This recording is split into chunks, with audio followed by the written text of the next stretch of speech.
자, 출원과 오른에 대해서 한번 알아보도록 하겠습니다. 출원이라는 것은 타당성이 있는 논거를 바탕으로 해서 맹제를 입증하는 방식을 출원이라고 하죠. 그렇다면 이 출원에는 크게 세 가지로 구분할 수 있습니다. 연역 추리와 기납 추리, 유비 추리라는 이 세 가지 단계가 있는데, 여러분들은 연역 추리와 기납 추리, 유비 추리에 대해서는 고등학교 때나 초등학교 때나 배워왔습니다. 그러나 그 사이 많이 잊어버린 상태가 되겠죠. 그래서 연역 처리에 대해서 한번 알아보도록 하겠습니다. 자, 추리의 종류에서는 크게 세 가지가 구분된다고 그랬죠. 그러면 연역 추리에 대해서 한번 알아보도록 하겠습니다. 연역 추리라는 것은 어떤 큰 대제를 시작해 가지고 그에 따른 소재가 대제재의 원칙에 따라 결론을 도출하는 3단 원리를 가지고 있습니다. 이 말은 결과적으로 어떤 의미가 있느냐면, 여러분들은 소크라테스는 사람이다, 사람은 죽는다, 그러므로 소크라테스는 죽는다 하는 그런 의미의 개념의 추리를 연역 추리라고 하고 있죠. 그러면 기납 추리라는 것은 어떤 의미를 가지고 있느냐면, 무수한 현상을 토대로 하나의 결론을 도출해서 내는 추론 방식입니다. 이 말은 어떠냐면, 뭐가 어떻게 해서 어떻게 돼서 그래서 결국 이렇게 되었다, 이런 의미의 개념으로 말하는 것을 추리가 기납 추리라는 의미의 개념을 가지고 있습니다.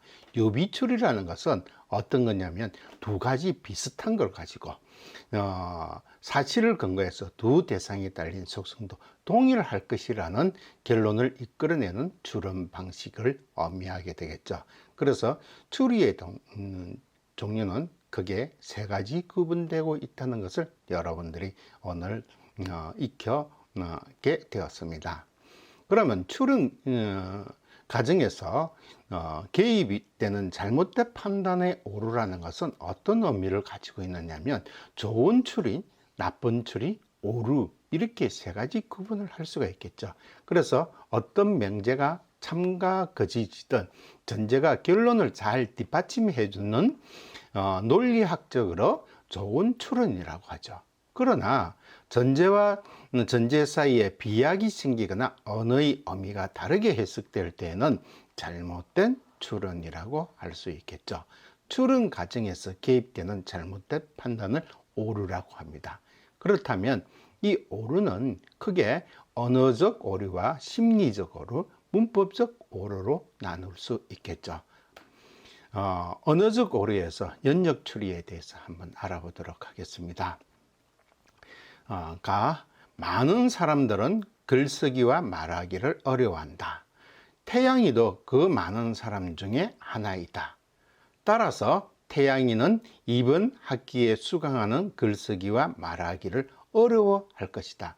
자, 이거는 3단의 원칙을 가지고 있지만은 결과적으로 어떤 의미를 두면 결론이 오류를 가져올 수 있는 그런 단계를 가지고 있습니다. 한번 알아보도록 할게요. 연역 추리로 추론 과정에는 옳아 보이지만 결론은 사실과 위배됐다는 것이겠죠. 태양이가 많은 사람에 속해 있다고 해서 글쓰기와 말하기가 어렵다는 것은 아무도 모릅니다. 오히려 좋아할 수가 있겠죠. 그렇다면 많은 사람들은 글쓰기와 말하기를 어려워한다. 태양이도 그 많은 사람 중에 하나 있다. 따라서 태양이는 이번 학기 수강하는 글쓰기와 말하기를 어려워할 것이다 하는 이 3단의 어떤 오류가 생기게 됐죠. 가만 생각해 보십시오. 어떤 오류들이 생기게 되는지. 자, 그 다음 기납 추리에 대한 오류를 한번 보도록 하겠습니다. 3년 전 우주는 알바로 번 돈으로 방학 때 해외여행을 떠났다. 2년 전에도 우주는 알바로 번 돈으로 해외여행을 했다. 1년 전에도 우주는 알바로 번 돈으로 방학 때 해외여행을 다녀왔다. 우주는 올해에도 알바로 돈을 벌었다. 아마도 이번 방학에 우주는 해외여행을 떠날 것이다. 자, 여기서는 하나의 기납 추리의 의미를 가지고 있지만 결과적으로 이것도 오류가 발생이 됐다는 것이겠죠. 기납 처리의 과정은 옳아 보이지만 결론은 사실과 위배된다는 것이겠죠. 우주가 3년 내내 알바를 해서 번 돈으로 유럽을 했다고 해서 돌아오는 방학에 유럽 방학을 할지는 아무도 모릅니다. 여행을 안 할 수도 있고 국내 여행을 할 수도 있는 어미의 개념을 가지고 있죠. 그래서 언어적인 오류의 표본이라고 들 수 있겠죠. 자, 유비추리에 대해서 한번 알아보도록 하겠습니다. 다문화 가정센터에서 만난 베트남에서 온 웬디 용찌는 한국말이 서툴러 몇 년 동안 고생이 많았다고 합니다. 30년 전 미군과 결혼해 미네소타주에 떠났던 옆집 할머니의 큰딸 숙자 씨도 영어 때문에 고생이 많이 했을 것입니다. 여기서 유비 처리로 출원 과정은 옳아 보이지만 결론은 사실과 위배될 수 있다는 의미를 가지고 있습니다. 옆집 할머니의 큰딸이 결혼 전까지 영어 공부를 열심히 했다면 이 처리도 오류가 발생이 될 수 있죠. 그래서 언어적인 오류에 대해서는 여러분들이 세 단계의 처리의 오류를 공부를 했습니다. 자, 다음에는 일반화되어 있는 이 언어적 오류를 한번 보도록 하죠.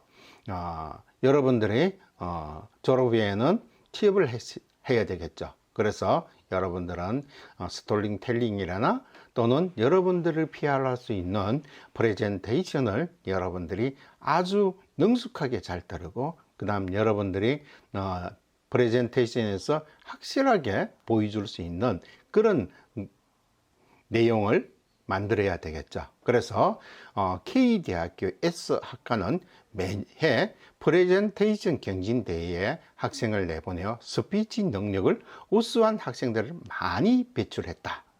특히 이 대회 출신들은 아나운서를 비롯해 스피치 능력을 중시하는 공기업 및 사기업에 많이 취업했다. Q 홈쇼핑은 최근 몇 년 동안 K대학교 출신들을 많이 채용했고 프레젠테이션 경진대회에서 효과에 매우 호의적으로 있었다. 금년 졸업 예정자인 H는 K대학교 S학과 출신으로 프레젠테이션 경진대회에 참가한 사실을 Q 홈쇼핑 입사 지원서에 적었다. Q 홈쇼핑은 기존에 입사한 H의 선배들과 동일한 업무 능력을 갖출 것이라고 여겨 KH를 신입사원으로 채용했다. 자, 여기서 언어적인 오류의 일반적인 내용을 볼 수 있죠. 자, 라는 일반화 오류를 지닐 수 있는데 과연 H는 우수한 소 호스트가 될 수 있을까?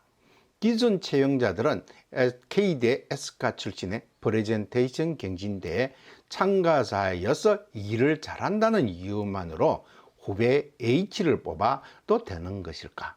만약 H가 프레젠테이션 프로그램에 참여하였지만 지원자 중 스피치 능력이 제일 떨어지고 노력마저 안 한 상태라면 Q 홈쇼핑에서는 좋은 신입사원을 채용한 것이라고 볼 수 없다. 이때 홈쇼핑 인사 담당자는 일반화의 오류를 범하게 되었다. 그래서 여기서 프레젠테이션 경진대회에 가가지고 이 호스트가 잘 될 수 있다는 것은 어떤 근거가 없다는 것이겠죠. 그래서 이게 언어적인 오류의 일반화의 의미를 설명을 하고 있습니다. 언어적 오류와 심리적 오류, 수액은 식물의 피다 하는 내용에 대해서 한번 알아보도록 하겠습니다. 수액은 식물의 피다.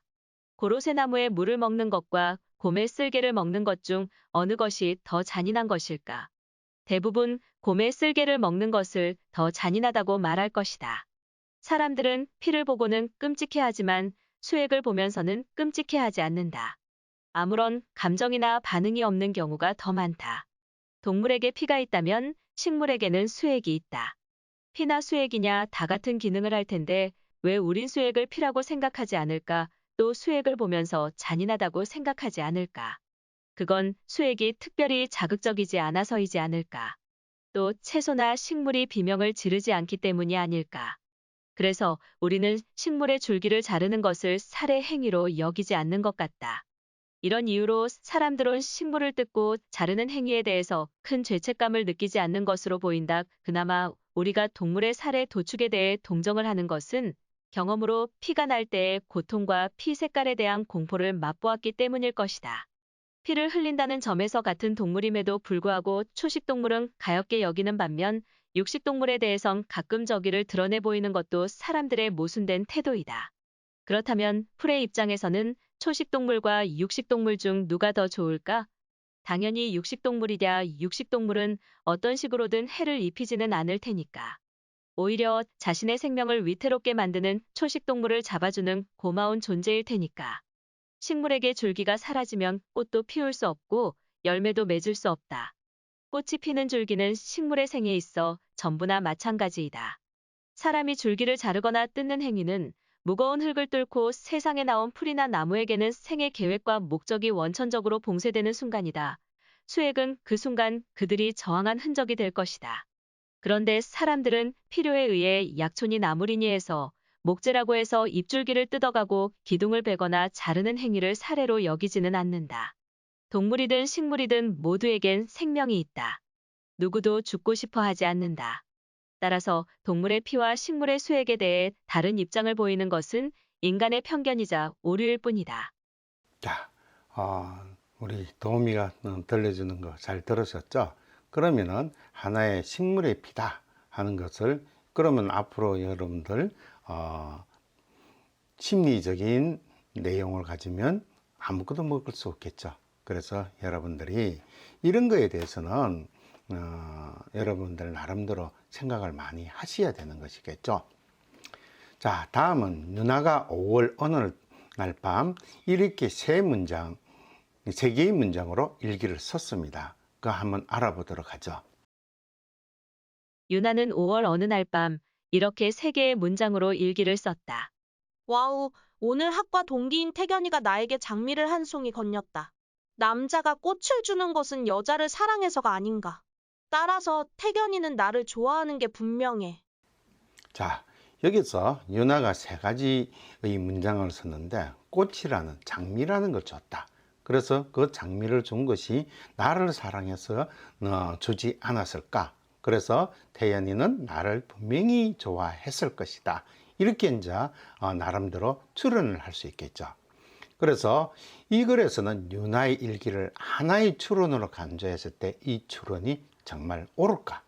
만약 잘못된 것이면 어디에서부터 잘못됐는가를 한번 알아보도록 하겠습니다.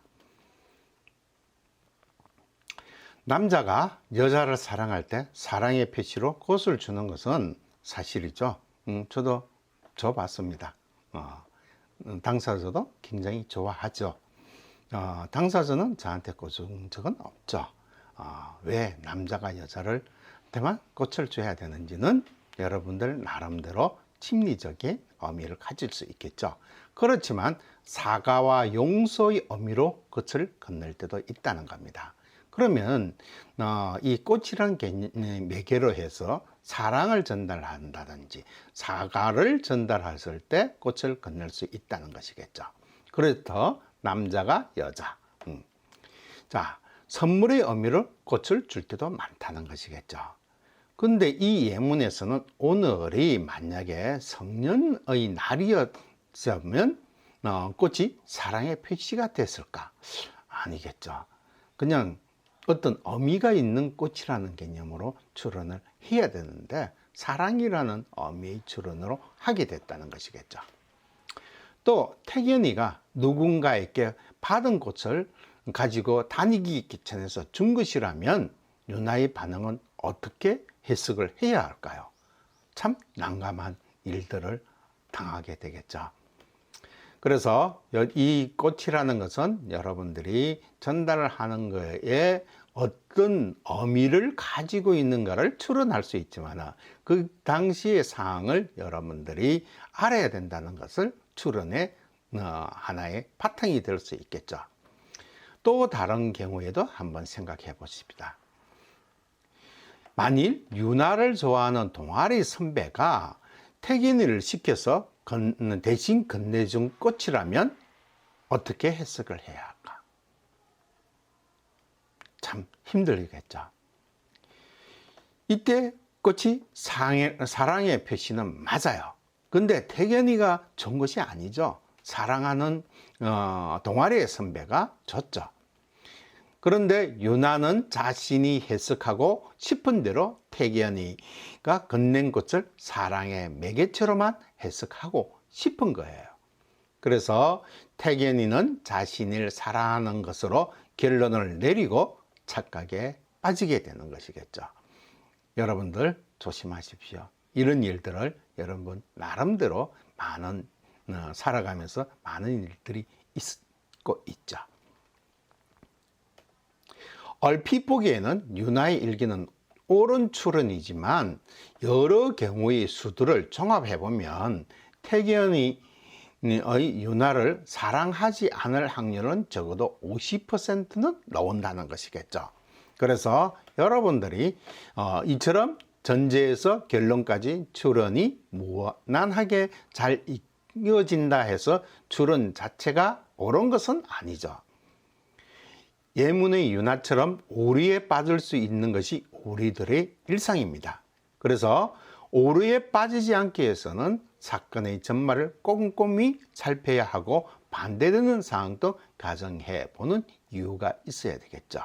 자, 만약에 유나가 꽃을 받았으면 직접 물어봐야 되겠죠. 그렇지 않고 그냥 안 물어보는 그런 상태에서는 이런 오해도 일어날 수도 있겠죠.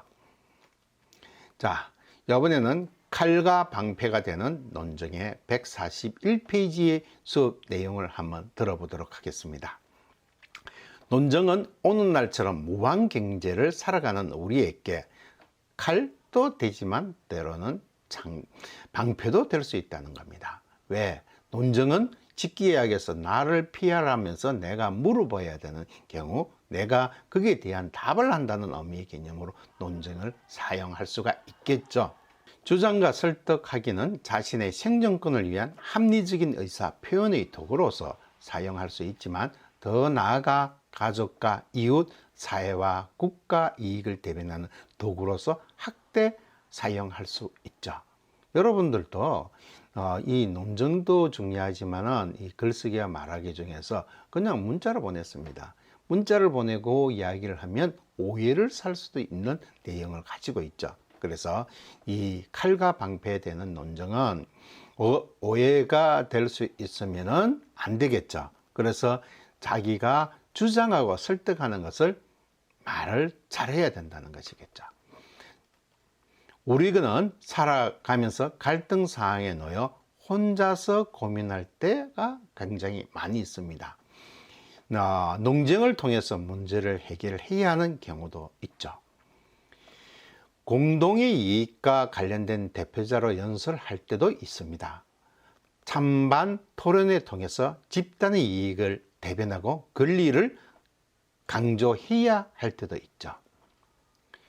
논정은 근거를 통해서 자신의 주장을 관철하는 것도 있지만 상대방의 주장이 합리적으로의 경우 수용하고 공감할 줄 아는 태도도 포함해야 되는 것이겠죠. 자신의 생각이 잘못된 것을 수용하고 남들의 좋은 의견과 공감하는 것을 합리적인 사고로 계기가 되어야 되는 것이겠죠.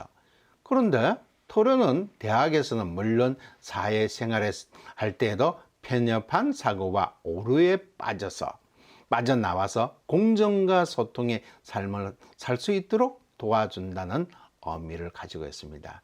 그래서 여러분들은 토론이라는 그 문제를 두려워하지 마시고 언제나 굉장히 이 사회생활에서 정답게 보담해야 될 그런 논제의 의미를 가지고 있습니다. 자, 142페이지에 다음과 같은 토론 주제가 주어졌을 때 어떤 입장에 설 것인가? 입장을 정한 후 그 근거로 주장을 펼칠 것인지 정리 한번 해봐야 합니다. 토론 주제 1. 재발을 방지하기 위해서 범죄자의 얼굴을 공개해야 된다. 또는 에 대해서 범죄자도 인권이 있기 때문에 얼굴을 공개하면 안 된다. 자, 우리 범죄자 얼굴 가리고 수갑 가리고 하는 그런 것들이 있었죠. 왜? 인권의 문제로 했기 때문에. 근데 이 공시할 때 얼굴을 공개하는 경우도 있습니다. 인권보다도 이 범죄의 재질에 대해서 의미를 많이 가지고 있죠. 재범을 하지 않기 때문에. 자, 두 번째, 군복무 인정, 학점 인정제. 자, 요즘 우리 인구가 굉장히 많이 줄어들고 있죠. 그리고 우리가 옛날에는 군인 50만 명의 대군을 가지고 있었습니다. 이제는 인구도 많이 줄고 그래서 군 인원이 많이 줄고 있죠. 그래서 이 국가가 존재하기 위해서는 군대가 강력해야 된다는 의미를 가지고 있습니다. 자, 한번 보겠습니다. 군 복무 학점 인정제는 국방의 업무를 담당한 대학생들을 위한 국가의 배려이다. 에 대해서 그렇지 않다. 이거를 여러분들이 토론을 한번 해 보셔야 되겠죠. 이거는 우리 대한민국의 국민이라면은 수긍하고, 그 다음에 대한민국의 국민이라면 이 문제를 잘 풀어나가야 하는 그런 상황에 두고 있습니다. 그래서 여러분들이 한 번쯤 생각을 해 보시고 이 토론을 하기 위해서 여러분들이 그 토론의 밑바탕이 되는 근거를 만들어서 가지고 여러분들은 토론에 임하도록 하십시오. 자, 142페이지는 여러분들이 굉장히 생각을 많이 하도록 하는 그런 연습 문제입니다. 자, 잘들 준비해서 여러분들 토론을 한번 해보도록 하십시오. 두 번째는 인터넷 검색을 통해 오류의 종류를 찾아보고 자신의 말에 어떤 오류가 자주 나타나는지 한번 분석해보자. 이 말은 어떤 거냐면요. 자신이 말하기에 어떤 오류가 있는지를 먼저 여러분들이 말할 때 이 녹음을 한번 해보십시오. 녹음하면 여러분들이 어떻게 이야기를 하고 어떻게 전달을 하고 군소리가 어떤 것들이 있고 그 다음 3단 원칙에 의해서 여러분들이 말을 전달하는 것인지 아니면은 한후에 오류가 발생이 되는 그런 방식으로 전달하는 것인가를 여러분들이 녹음을 해서 한번 들어보는 것도 굉장히 좋다고 저는 생각을 합니다.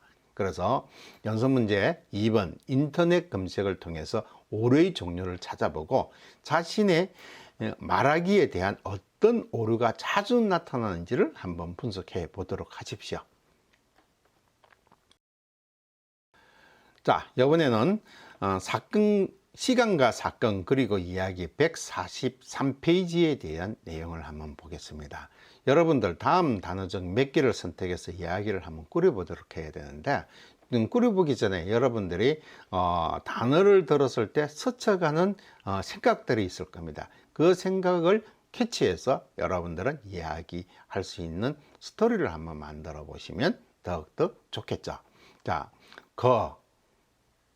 그녀, 달팽이, 붕괴, 우리 동네, 야구, 랩. 이 랩은 연구실 동아리 하는데 그런 랩입니다. 도서관, 블로그, 메신저, 봉사활동, 모바일, 장마, 눈, 로봇, 드래곤, 포켓 몬스터, 프로포즈, 지하철, 고양이, 웹툰, 알바 천국, 카페, 아메리카노, 여름밤, 자전거, 첫사랑. 여러분들 이 단어를 선택해서 한번 이야기를 꾸며보도록 한번 해보십시오. 저도 이렇게 단어를 하나씩 읽으면서 제 머릿속에 내리에 경험들이 막 지나가고 이 어떤 이야기를 해야 될지가 막 생기게 되네요. 그리고 여러분들도 아마 저와 같은 그런 마음을 가지고 있겠죠. 자, 하자를 통한 이야기 전달입니다. 이 하자라는 것은 어떤 의미를 가지고 있느냐면 1인칭 하자가 내가 보는 의 견해에서 전달하는 것이냐 아니면 다른 사람이 보는 견해에서 전달하는 것이냐 하는 것이 바로 하자를 통해서 이야기 전달하는 의미를 가지고 있습니다.